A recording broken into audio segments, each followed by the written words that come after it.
It's John, John, Richter, Richter. I'm president of Friends of the Jordan River Watershed. Some of my comments probably won't matter to the permit writers here tonight, but I feel it's important for the record for Friends of the Jordan to express our perspectives on these matters.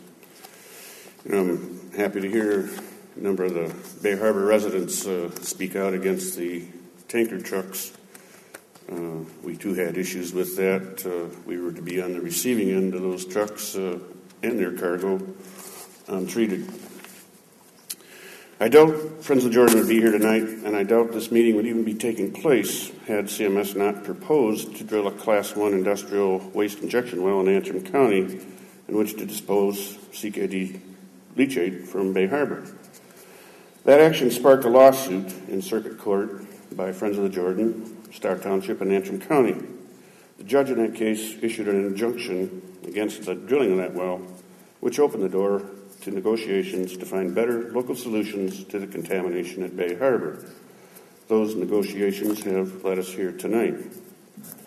Friends of the Jordan has been deeply involved with a myriad of issues at Bay Harbor for several years. We have, as an organization, studied, researched, and consulted with independent experts on these matters since before the site was developed.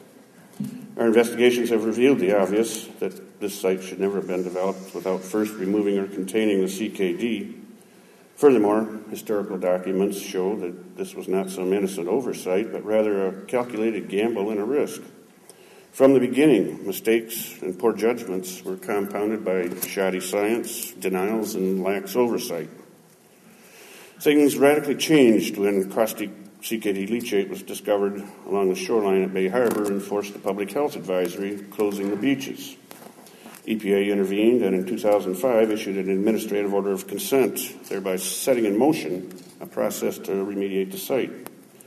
These actions resulted in much better scientific analyses, oversight, and processes backed by the authority of the regulatory agencies. Scientific understanding of the site and transparency gradually improved, especially with the dogged inquiries and freedom of information requests by nonprofits like Friends of the Jordan, Power Coalition, Tip of the Mitt, and others. Much has changed since then, for the better. CMS has taken responsibility for the cleanup. CKD leachate no longer flows unabated into Little Traverse Bay. The beaches have largely reopened, and the site has been extensively mapped and studied. Moreover, after considerable debate and litigation, local solutions are being sought for a local problem. Trucking CKD leachate is no longer considered viable. However, a mountain of CKD still lies buried beneath the golf course and resort, constantly leaking large volumes of toxic CKD leachate each and every day. The investigative and remediation process has identified a series of options by which to mitigate the CKD contamination. Most of them involve management of CKD leachate. Among those choices, on-site treatment utilizing the latest technology available and discharge into Little Traverse Bay probably goes the farthest towards reducing mercury and other chemicals of concern. It also alleviates other concerns like trucking. But is it the best solution? What method or methods best resolve the CKD contamination at Bay Harbor has been and probably will be hotly contested now and into the future. Friends of the Jordan believes that a multifaceted approach is warranted. We appreciate and commend the hard work done by CMS.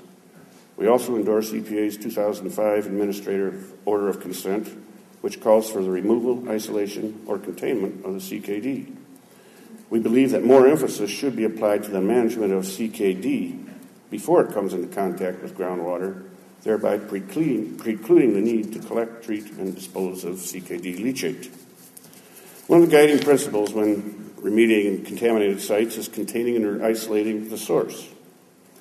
Given the fractured nature of the limestone formation and karst geology at the site, 100% containment is not possible. However, 80% of the CKD and the worst seeps are accessible. Friends of the Jordan contends that containment of buried CKD on site in hazardous waste cells, much like how bees construct a honeycomb, is worthy of serious consideration and should be part of a final remedy. This work can be done during the off-season with basic excavation equipment and relatively little disruption. When isolation and containment were discussed, disruption of the golf course was deemed unacceptable. It was declared technologically unfeasible, even though it had been done elsewhere. Others argued that 100% of the CKD could not be removed, so the idea had no merit. To us, it's a sad statement that we value the temporary inconvenience of a golf course more than protecting the largest body of fresh water in the world. Costs and time are other major issues factored into the various cleanup options. We argue that neither have been accurately considered, but should be. To collect and treat CKD leachate as proposed requires the maintenance of a complex array of collection lines, lift pumps, holding tanks, and diversion wells at a high level of efficiency for up to 10,000 years.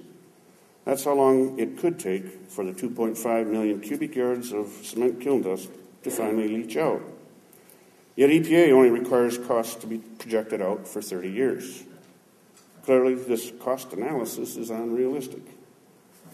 Friends of the Jordan wants the record to show that while we commend the work and merits of what CMS now proposes, we believe a proper cleanup should include a stronger resolve to contain the CKD as declared in EPA's 2005 Administrative Order of Consent. We do not believe that the other alternatives are superior. We contend and have proposed that isolation and containment of CKD can be accomplished in a timely, cost-efficient, and with relatively minimal disruption to the golf course or resort. Isolation and containment of CKD, to the extent practicable, would significantly reduce the volume of CKD leachate. Less leachate means less collection, treatment, and release into Little Traverse Bay, fewer contaminants, lower cost, and a shorter time horizon to when we can finally declare Bay Harbor no longer a threat to its residents, neighbors, or the environment. We further propose that a trust fund be established by those parties responsible for the contamination, including the former owners of the cement plant and developers, to ensure the ongoing hazard-free maintenance of the site into perpetuity. We have one final request, that CKD leachate not be called water. It is no more water than bleach or lye. To characterize leachate as water subverts the serious nature of this toxic substance and is misleading. Friends of the Jordan respectfully submits that the permit being considered here tonight be viewed as a temporary stopgap measure. Any final remedy should be multifaceted, timely, and include a concerted effort to manage, isolate, and contain the cement kiln dust without contaminating other places. Thank you.